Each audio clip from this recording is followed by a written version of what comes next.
Hello students, आज की video में मैं कक्षा 10वीं वाले विद्यार्थियों को चर्चा नंबर वाले प्रश्नों को बताने वाला हूं।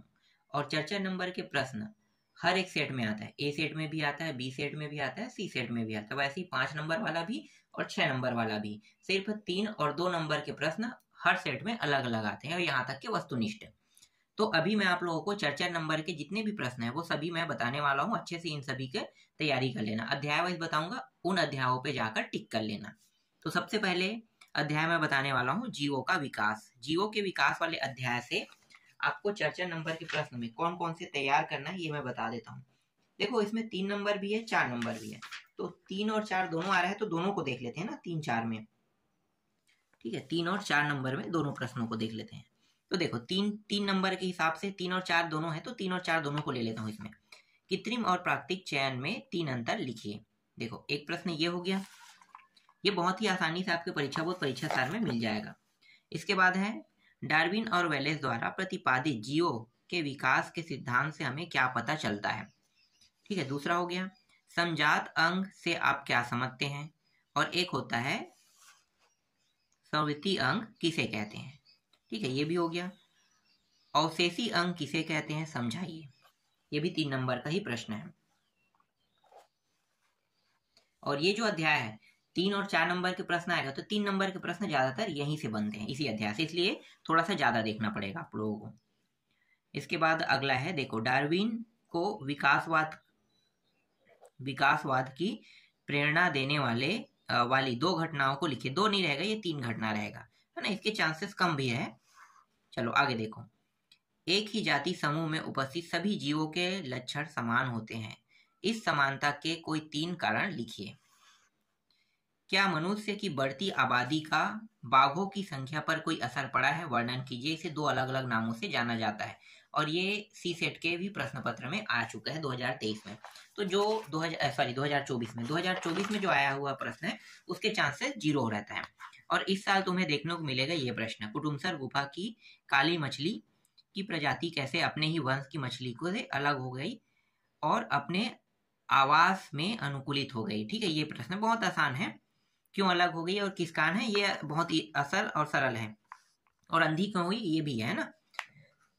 चलो आगे देखो। इसके बाद ये है, क्या डायनासोर का विलुप्तीकरण किसी सक्षम प्रजाति के विकास के कारण हुआ है। इस संदर्भ में आपकी क्या राय है। प्रजातिकरण किसे कहते हैं, 2 उदाहरण देकर समझाइए। और ये प्रश्न तो आ चुका है, इसको देखने की जरूरत नहीं है। ठीक है, तो 11 प्रश्न मैंने बता दिया है ना। अब 11 प्रश्न के बाद बाकी जो प्रश्न है वो चर्चा नंबर में देखना है।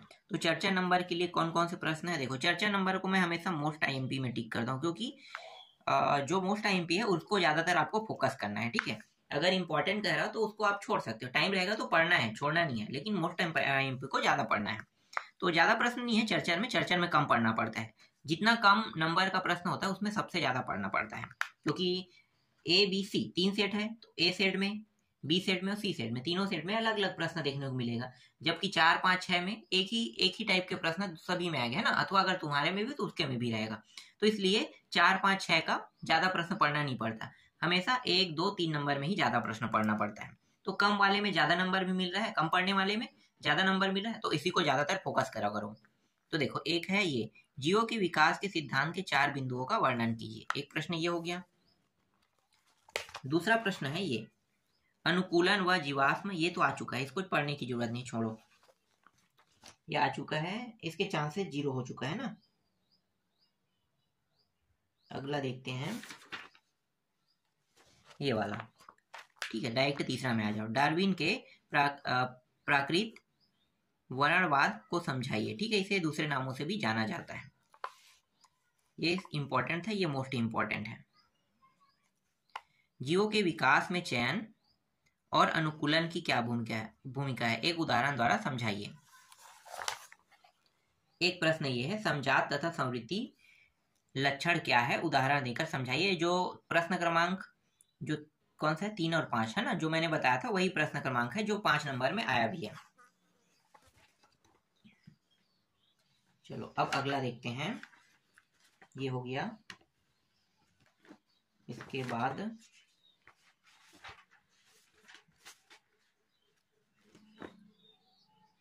ठीक है, जीवों का विकास और जनकों में संतानों तक। ठीक है, ये इसका अगला अध्याय है। ठीक है, देखो अध्याय 15 अनुवांशिकी जनकों से संतानों तक। 3 नंबर के प्रश्न यहाँ से भी आएगा, तो 3 नंबर के यहाँ से ज्यादा नहीं बनते हैं, इसलिए तुम्हें कम पढ़ना पड़ेगा, इसमें बहुत ज्यादा नहीं पढ़ना पड़ेगा। देखो एक है संकर तथा संकरण से आप क्या समझते हैं, एक प्रश्न ये हो गया।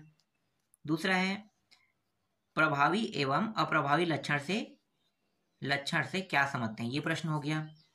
जीन उनसे संबंधित प्रश्न एग्जाम में नहीं आता है, और जीन से अगर आ भी जाए तो ये बहुत सरल है। जीन क्या है, ऐसी पढ़ के मैं बता देता हूँ। जीन अनुवांशिकी की इकाई है। यह अनुवांशिक गुणों का वाहक होता है, यह गुणसूत्र का भाग होता है जो रैखिक क्रम में व्यवस्थित रहते हैं, तो पढ़ने की जरूरत नहीं है ना। ये छोटा टॉपिक है, सरल है। अगला ये है अनुवांशिकी का अध्ययन हमें फसल उत्पादन को बढ़ाने के लिए कैसे मदद कर सकता है। मेंडल के द्वारा किए गए प्रयोग में विपरीत लक्षणों में उत्पन्न पहली पीढ़ी के कारण किस प्रकार बनेंगे, रेखाचित्र द्वारा दर्शाइए कह रहे हैं ना। ये सब 3-3 नंबर के 3-3 नंबर के इस अध्याय से सिर्फ 4-5 प्रश्न है, ज्यादा नहीं है। अब आ जाते हैं, एक प्रश्न और है 3 नंबर, और ये 4 नंबर में भी देख सकते हो इसे। मेंडल के पृथक्करण के नियम को समझाइए, है ना। 3-4 दोनों में से किसी में भी देखना चाहो देख लो। तो 3 नंबर के प्रश्नों को कभी भी मैं मोस्ट इंपॉर्टेंट नहीं कहता हूँ, 4 नंबर के प्रश्नों में मैं मोस्ट इंपॉर्टेंट लगाता हूँ, है ना। 4 नंबर में देखो, तो ये प्रश्न है 4 नंबर में मोस्ट इंपॉर्टेंट। अनुवांशिकी के जनक कौन है, अनुवांशिकता के 3 नियमों को लिखिए। अपूर्ण प्रभाविता को समझाइए, है ना, ये भी मोस्ट आईएमपी है। एक ही जाति व एक ही जनक में समानता व विभिन्नता क्यों पाई जाती है, ये भी मोस्ट इंपॉर्टेंट है। अगला है अनुवांशिकी का जनक किसे कहा जाता है, उन्होंने किस पौधे पर अपना प्रयोग किया, उस पौधे को चुनने के 2 कारण लिखिए, तो ये भी मोस्ट आईएमपी प्रश्न है। और एक प्रश्न और है, ये एग्जाम में आ चुका है लेकिन इसको आपको दोबारा देखना है, ठीक है, क्योंकि ये रिपीट हो सकता है। 2024 में आया, इसका मतलब ये नहीं कि 2024 में वापस नहीं आएगा, ये आ सकता है। ये बहुत ज्यादा इंपॉर्टेंट है, इसलिए मैं बता रहा हूँ। तो इस प्रश्न को देख लेना, मनुष्य में लिंग निर्धारण की प्रक्रिया का सचित्र वर्णन कीजिए। इसको दूसरे अलग नामों से जाना जाता है। तो देखो ये जो है इस नाम से आया है ना, ध्यान देना, ये अब इस नाम से भी आ सकता है। तो ये हो गया आपका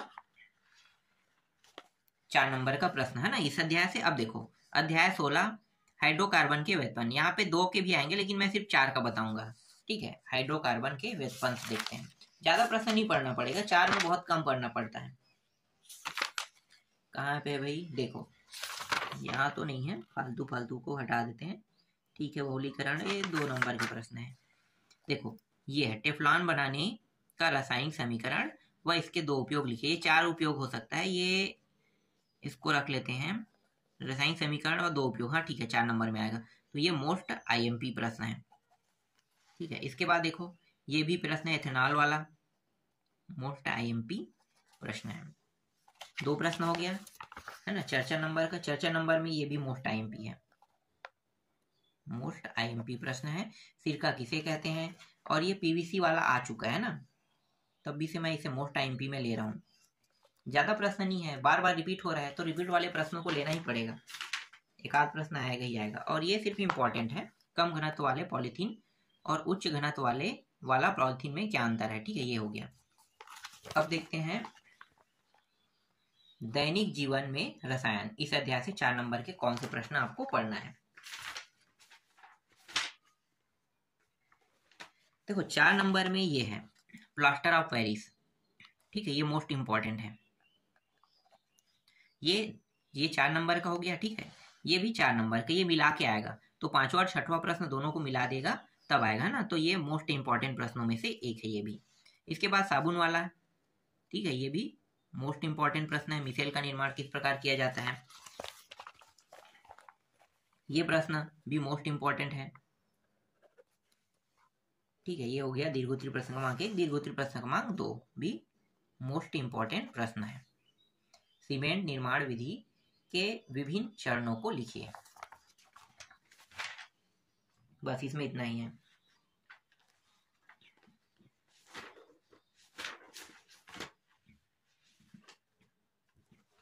अब अध्याय 2 पे आते हैं। अम्ल, क्षार एवं लवण से। तो कौन कौन से प्रश्न इसमें पढ़ना है चर्चा नंबर में बता देता हूँ। ठीक है, चर्चा नंबर के प्रश्न कौन से हैं, यहाँ से शुरू होगा। ठीक है, ये तो आ चुका है एग्जाम में, तो 2024 वाला सिर्फ इम्पोर्टेंट में दे रहा हूँ, ये आपके ऊपर डिपेंड करता है। 2024 वाले को तो मैं पढ़ने का सजेस्ट करूंगा भी नहीं, आता ही नहीं है वैसे। ये प्रश्न ये भी मोस्ट इम्पोर्टेंट है। ठीक है, ये पूछेगा तो क्या पूछेगा, या तो अम्लीय क्षारीय मूलक है नहीं, इसको अलग अलग करिए कहेंगे, तो किस तरीके से करना है ये देख सकते हो। ठीक है, ये भी मोस्ट इम्पोर्टेंट है, मोस्ट इम्पॉर्टेंट है। जिसमें पूछा क्या गया, किन पदार्थों के प्रति क्षारीय होता है, अम्लीय होता है, उदासीन होता है। तो बस दो दो बताना है तुम्हें। ठीक है, उदासीन वाला तो सिर्फ पानी होता है जिसका पीएच मान 7 होता है। इसके बाद है ये वाला, छोड़ दो, ये नहीं आएगा एग्जाम में।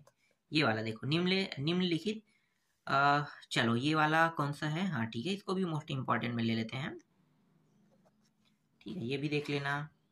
और ये वाला मुझे इतना तो नहीं लग रहा है ये नहीं आएगा। ठीक है, ये वाला देख लो, ये वाला सिर्फ इम्पोर्टेंट में रखना। ठीक है, अंडे के छिलका वाला, तनु वाला इम्पोर्टेंट बस में रखना, मोस्ट में नहीं रख सकते इसे। ये वाला है मोस्ट इम्पोर्टेंट में। बस 4 5 5 6 प्रश्न है इस अध्याय से, ज्यादा नहीं है। ठीक है, ये हो गया अध्याय 2, और एक है अध्याय 4, इसी के साथ मिलता जुलता है ना। तो कई बार सिर्फ अध्याय 4 से बस आ जाता है, अध्याय 2 को छोड़ देता है। तो देखो, तत्वों का आवर्ती वर्गीकरण, इससे कौन कौन से प्रश्न आपको पढ़ना है। प्रश्न तो बहुत सारे हैं ना। देखो, ये प्रश्न 4 नंबर का, ये मोस्ट इंपॉर्टेंट में है।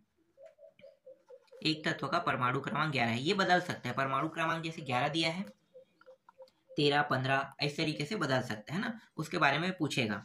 तो ये हो गया एक प्रश्न। और चलो, और ये क्या यहाँ पे, ये एक हो गया। दूसरा देखो ये वाला, ठीक है, ये वाला देखना है, ये भी मोस्ट इम्पॉर्टेंट है। निम्नलिखित जोड़ों में से उस तत्व को चुनिए जिसका आकार बड़ा है तथा उसका कारण भी लिखिए। ये भी मोस्ट इम्पॉर्टेंट है।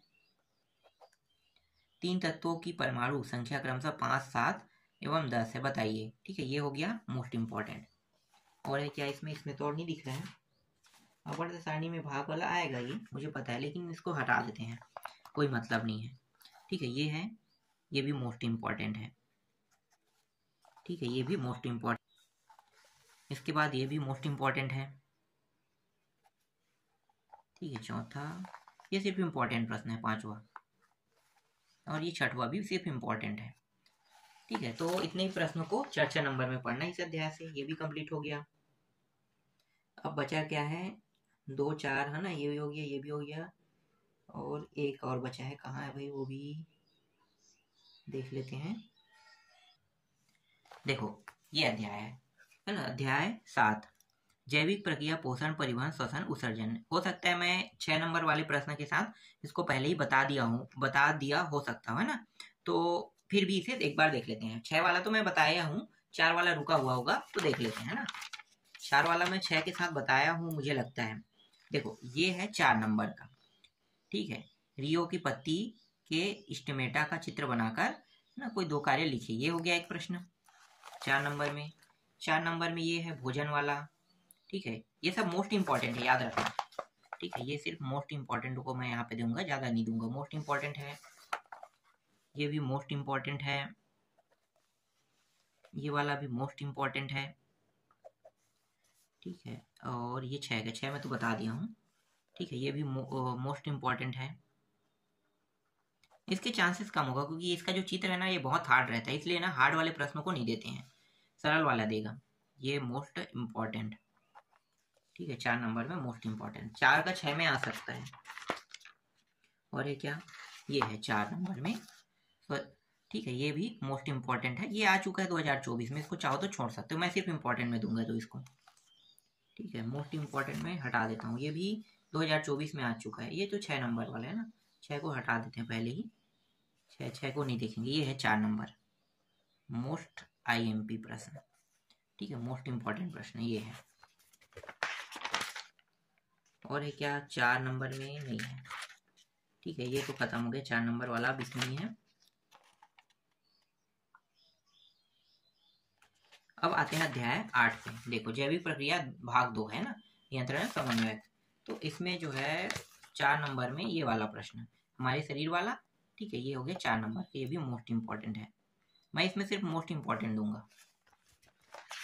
ठीक है, 4 नंबर में, और ये तो एग्जाम में आ चुका है। ठीक है, देख लो, सिर्फ इंपॉर्टेंट में रखो इसको। ये वाला प्रश्न मस्तिष्क वाला भी 4 नंबर में मोस्ट इंपॉर्टेंट है। अब ये 4 में नहीं होगा, 6 में होगा। 4 में आ गए, 4 6 दोनों का है ना। ठीक है, ये भी हो गया। अब अगला जो अध्याय है उस पे आ जाते हैं। तेरा एक अध्याय और बचा है, ये है जैविक प्रक्रियाएं प्रजनन, वृद्धि एवं परिवर्धन। 6 को तो मैं हटा रहा हूँ, चर वस्तु बताऊंगा 4 नंबर में। देखो ये प्रश्न 4 और 6 दोनों में दिया था ना, तो 4 6 दोनों में है, और ये भी मोस्ट इंपॉर्टेंट में है। ठीक है, इतना हो गया। और है क्या 4 नंबर में? मुझे नहीं लगता इसमें मैं 4 नंबर में प्रश्न ज़्यादा रखा हूँ, बहुत कम रखा हूँ मैं। देखो जैसे कि ये है 4 नंबर, मनुष्य के नर जनन तंत्र का वर्णन कीजिए। दे दिया हूँ तो भी एक बार टिक कर लेना है ना, 4 नंबर वाला। मनुष्य के मादा जनन तंत्र का चित्र सहित वर्णन कीजिए, ये हो गया 4 नंबर। ये सब मोस्ट इंपॉर्टेंट है दोनों। ठीक है, ये दोनों जो है, मैंने मोस्ट इंपॉर्टेंट नहीं लिखा है, लेकिन ये दोनों मोस्ट इंपॉर्टेंट है। ठीक है, बस इतना ही प्रश्न। लैंगिक और अलैंगिक वाला 2024 में आ चुका है, जिसके चांसेस कम है। तो इस तरीके से 4 नंबर और कुछ प्रश्न 3 नंबर वाले भी है ना। तो एक अध्याय, एक जो इकाई है उससे 3 नंबर वाले प्रश्न है, और बाकी 3 इकाइयों से अकेला सिंगल 4 अंक के प्रश्न मैंने बता दिया। तो इन सभी प्रश्नों को अच्छे से टिक कर लेना। जब पेपर होगा आपका तब आप इनको पढ़कर जाना।